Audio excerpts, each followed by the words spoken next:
we should do due diligence. We don't want to bring a coach today and tomorrow there is trouble. We don't want to bring a coach today and in 3 months' time the coach is leaving the club.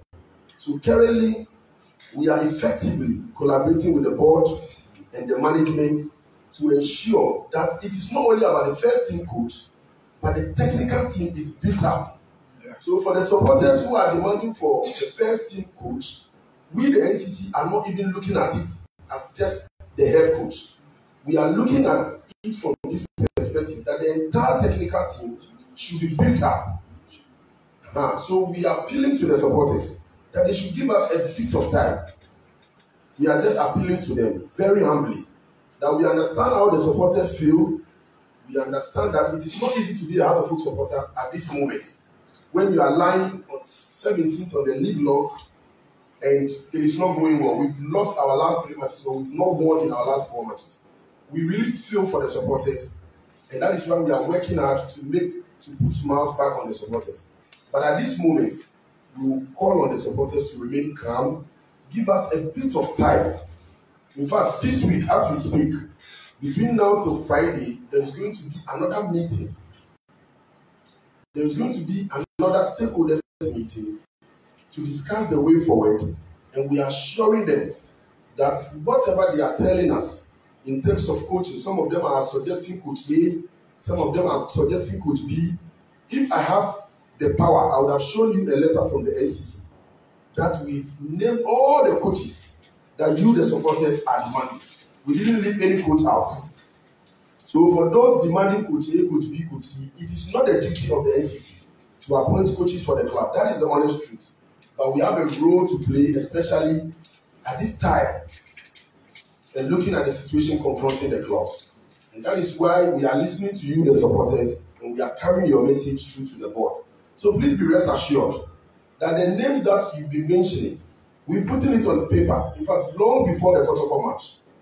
But our concentration was on the match, and most of us left Kumasi as early as Thursday morning so we can make time for the match.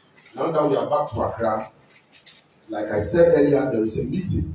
So I am challenging the supporters, I am assuring them that we've not left them behind.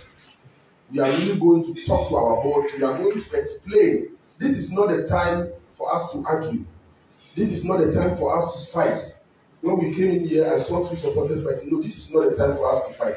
This is the time for us to what? To come together as supporters. This is the time for us to have a common goal as supporters. So if our goal is that we need a competent coach, let us not be divided. We should be together. And we assure you that we are going to make sure that we appeal to the board and give them reasons why Coach A or Coach B or Coach C, or why the technical team should be what? Should be strengthening. We are not just going to say appoint Coach A. No. We are going to give reasons and justify them. And I believe that the board is made up of mature people who will understand where we are coming from, because the pressure is so much unbearable on the NCC at this moment. So that is one of the reasons why we also invited you. We want you to take the message to our supporters that we are not sleeping. The NCC cannot always use one tactic.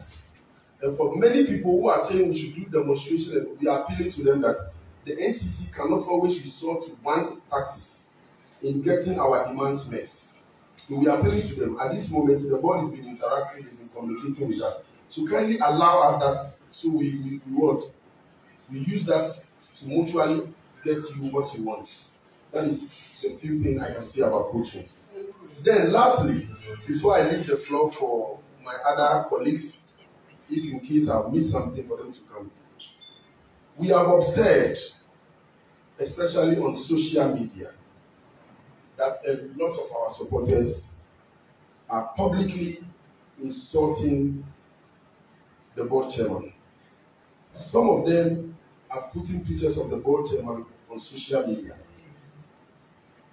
We want to appeal to them. If you have the NCC and you believe that we can, how do I put it? We can get you, or we can get your problems solved, or we can get your concerns to the board, then we will not support the attitude of insults.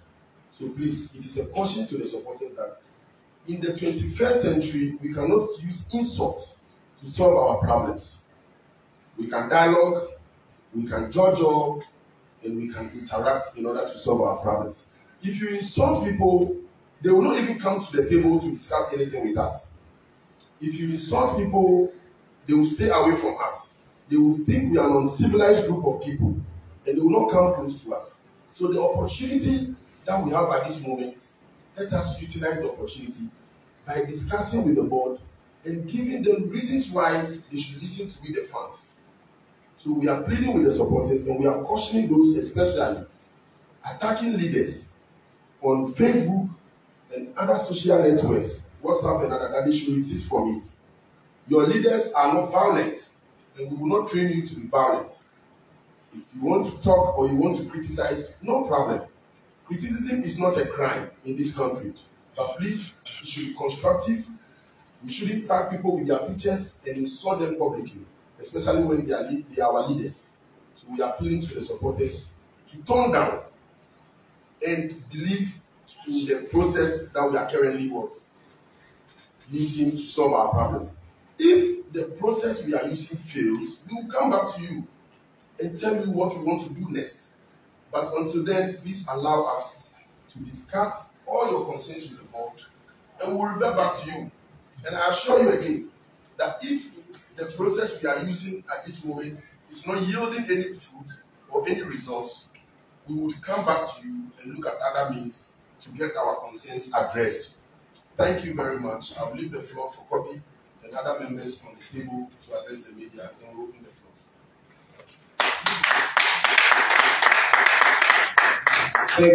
Thank you, Chairman. I think Chairman has said it all. The agenda is spelled out. The issue about the police, the officiating officials, it's something that is dear to majority of us supporters. I've had so many calls, as Chairman said. I'm also happy that I think our club has also written to the FA to protest to them about that referees and his officials' conduct. I think that is also commend our leaders for doing that. So at this stage, I don't know whether my other colleagues all open the floor. Okay. Yes. Yes. I think we left something out. Okay. All right. All right. Yeah, please, there was something that I left out, and I will quickly want to talk about it before I hand over to Kobe. I think it was the board's decision to take the team to Kumasi. It was not the decision of the NCC, for those of you who keep asking. Now, we did not have any problem with it because we thought our supporters are spread all over the country, and that if we play our home matches in Accra, and Accra is not ready, then Kumasi, Cape Coast, and other regions should be able to hold the club, because the club belongs to all of us. But as a matter of fact, what we've experienced in Kumasi on Sunday, from Saturday night, even my problem is on that Sunday.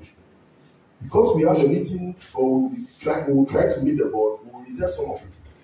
But what I want to tell the media to carry across is that we were treated in Kumasi as if we were not from this country, especially when our bus arrived. And for the first time as NCC chairman, I saw people with masks, black masks. They came down from the KOTOKO bus and they attacked our checkers at the main entrance. It is something I want to assure the security that if they do not do anything about such things, we will retaliate. I'm being honest. Because at a point, one of these masked guys wanted to slap me until I told him that I'm the NCC chairman, and then he withdrew. Because I wanted to intervene. Now, the security were just there, and they were so much unconcerned.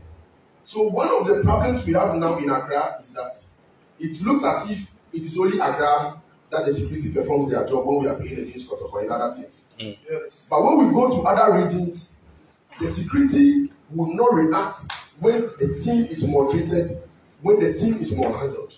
And these are things that we in Out of Hope, we know how to do it in the 80s and in the 70s. But we decided to stop because of civilization. We are starting again. But we want to assure our supporters and our opponents that if we continue to go through those things in our away matches, especially what we experienced in Kumasi, with supporters dressed in mask, came down. Unfortunately, I didn't have my phone on me, but the whole world knows what I'm saying is true. And the security people, I called them to intervene. They did not show any concern. I want to throw a challenge to our brothers in KOTOKO that football is a game. But if anytime we go to Kumasi, they will prefer to treat us as strangers in our own country, then they are forcing us to retaliate when we also come to Accra. And it is something we can do so easily, but it is not good for Ghana football. That is why we want you, the media, to be very, very honest with yourselves. Because some of you, especially the Kumasi media, they saw it, some of them have pictures of what I'm saying, and we would expect you to address it. Be very honest to yourselves. Because if it was to be in Accra, I'm sure by now we would have been at the Central Police Station trying to find bail for most of our supporters. It is something we are going to resist in future, where our supporters will always be arrested in Accra, but in Kumasi, supporters will misbehave and security will look on concerned. They will not react. So that is the last one I want to add. And I want to tell those people in mask that if they are men, whenever they are coming to Accra, they should still wear their mask. And we'll see where power lies. Thank you very much. Yeah, thank you. Chairman, the mask people have been on these people. I'm mentioning it because I know him. I took one guy's now. Yes, I did on his people. I'm mentioning his name because I know him. You see, and the chairman you didn't add this one. The military and the police who were detailed to come and protect lives and property and whatever in that match were even supporting the KOTOKO people. To the extent that we've been to pre-match. The pre-match states that KOTOKO should report at 1:15. Our team should report at 1 o'clock. But they came before 1. And when we got there, they brought like their car has already blocked the gate and they should go back, became an issue. When we had a barricade to prevent them from entry, and military people were fighting us, moving the barricade, I was surprised. They should even help us to maintain peace and order and even settle the whole thing. They were even supporting them. The police were even sitting, they were standing on concern. And that is what I believe in the people. And how on earth that people are wearing masks? They saw them clear, police, military, they didn't, nobody even spoke to them. Can this thing happen in Accra? That is why we are also supporting what Chairman is saying. Because indeed, we can do worse things. We can do worse things, but of course, maturity and civilization has taught us so many things. And that is why we don't indulge in those things. But we are telling them, KOTOKO has matches, no matter how it is. The category A that we know, the euphoria that comes with it. If they don't stop some of those things, and like Chairman said, it's not our decision. You asked me today that the decision to take the match to Kumasi was a mistake to me. Because we struggled, we suffered. And it was me, Chairman, and some NCC Chairman Shaq. Getting the men to work was difficult for us. Even the private security we brought from Kumasi did not even help us. So I know in future we will not think about taking our matches to Kumasi because it will not help us. If we can, it shouldn't happen again. If we can have another alternative, then I think if you should even go to Tamale, we'll be interested in going to Tamale than going to Kumasi. This one is a board decision, and I believe when we have meeting with them, we also because we were on the ground, and there is no thing that I can tell you. The things that happened to us,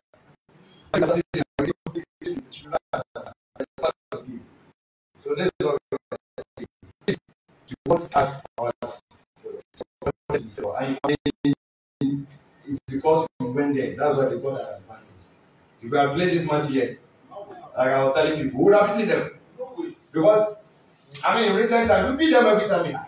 We beat them. Last year, we beat them. So we would have beaten them again.